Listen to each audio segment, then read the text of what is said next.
முதல்ல திரு ஷபீர் உங்ககிட்ட இருந்து தொடங்குறேன். ஏறக்குறைய ஒரு மாசமா பேசப்பட்டு வந்த விவாதிக்கப்பட்டு வந்த ஒரு விஷயம்தான் அதிமுக தவேக கூட்டணி அமையும், அதற்கான முஸ்தீபுகள் நடந்துகிட்டு இருக்கு, பல சந்திப்புகள் நடந்துகிட்டு இருக்கு அப்படின்னு சொல்லப்பட்ட நிலையில ஒரு மாதத்திற்கு முன்பா என்ன நிலைப்பாட்டில் இருந்தோமோ அதே நிலைப்பாடு அப்படிங்கிற ஒரு பதில் தவேக தரப்பிடம் இருந்து அதிகாரப்பூர்வமா வந்திருக்கு அப்படின்னே நாம பார்க்கலாம். இது எப்படி நம்ம புரிஞ்சுக்கலாம்? இடைக்காலமா சொல்லப்பட்ட பதிலா இல்ல இதுதான் ஏறக்குறைய இறுதி முடிவா இருக்க வாய்ப்பு இருக்கா? இந்த கரூர் சம்பவத்துக்கு பிறகு மீண்டும் இந்த பேச்சு அப்படின்றது உருவாகி இருக்கிறது. அதற்கு உடனடியாக முற்றுப்புள்ளி வைக்க வேண்டும் அப்படின்ற ஒரு விஷயம் தான் இன்னைக்கு கூட்டத்துல விவாதிக்கப்பட்டிருக்கு. பல்வேறு விஷயங்களை விவாதிச்சிருக்காங்க.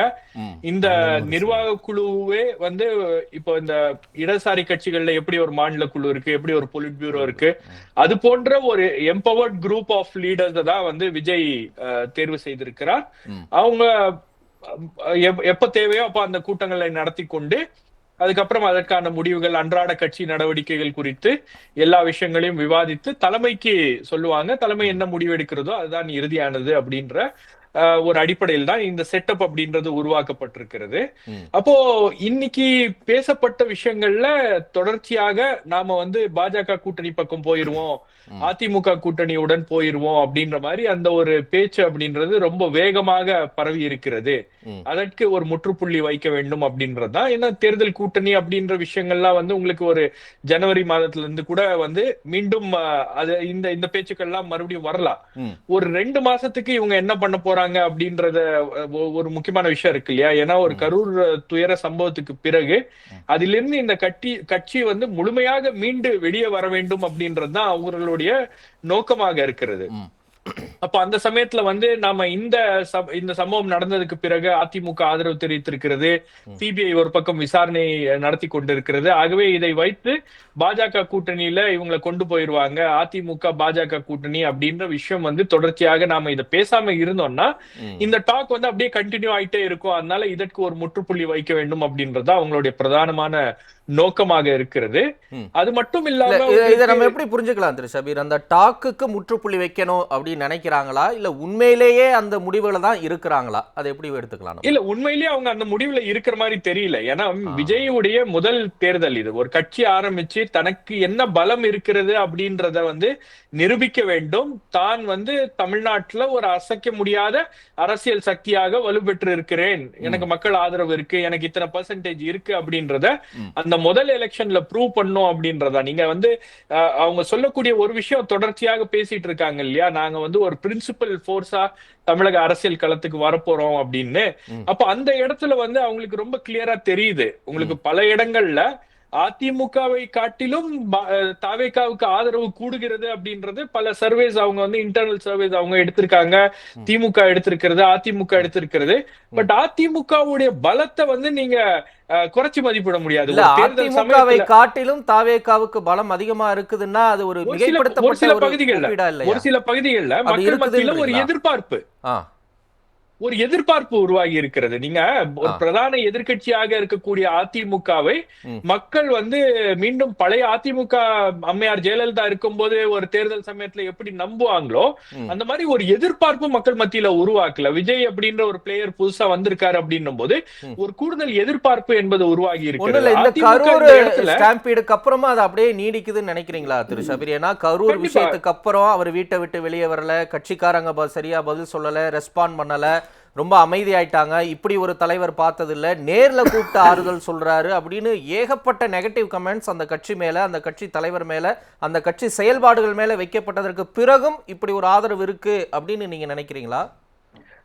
நிச்சயமா இருக்கு. ஏன்னா கட்சியுடைய செயல்பாடுகள், கட்சியுடைய கட்டமைப்பு சரியில்லை, கட்சிக்குள்ள ஏகப்பட்ட கோளாறு இருக்கு, அதையெல்லாம் விஜய் சரி செய்ய வேண்டும் அப்படின்றத மக்கள் புரிஞ்சுக்கிறாங்க. இன்னொரு பக்கம் இந்த கரூர் துயரம் அப்படின்றது ஒரு மிகப்பெரிய ஒரு கிரைசிஸ் இந்த பார்ட்டிக்கு.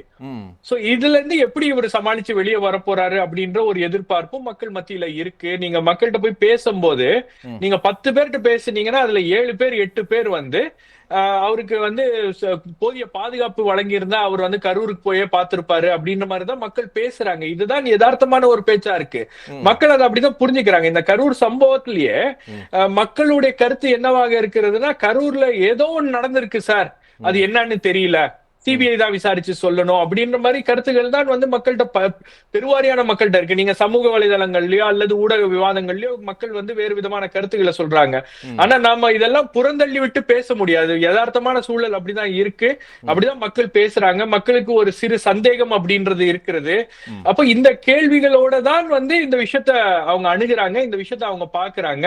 இப்ப இந்த சிபிஐ விசாரணை வந்ததுக்கு பிறகு ஒரு விசாரணை வந்து சிபிஐ நடத்துகிறது, உச்ச நீதிமன்றம் சொல்லி ஒரு விசாரணை நடத்துகிறது அப்படின்னும் போது உடனே சிபிஐ விசாரணை வந்த உடனே விஜய் வந்து பாஜக பக்கம் போயிட்டாரு அப்படின்ற ஒரு ஒரு ஒரு பிம்பம் என்பது கட்டமைக்கப்படுகிறது இல்லையா? இது எல்லாமே வந்து ஒரு அரசியல் ரீதியான ஒரு கட்டமைப்பா தான் பாக்குறாங்க, ஒரு பிம்ப கட்டமைப்பு, ஒரு நரேட்டிவ் செட் பண்றாங்க. உடைக்கணும்னு விஜய் தரப்பு நினைக்குதுன்னா இன்னைக்கு ஒரு கான்கிரீட்டான பதில சொல்லி இருக்கலாம்ல, எந்த காலத்திலும் கூட்டணி கிடையாது அப்படின்னு ஒரு ஏறக்குறைய ஒரு சூசகமான ஒரு பதில தான் அவங்களால சொல்ல முடியுது. அப்ப இன்னும் ஏதாவது வாய்ப்புகள் இருக்குன்னு எடுத்துக்கலாமா?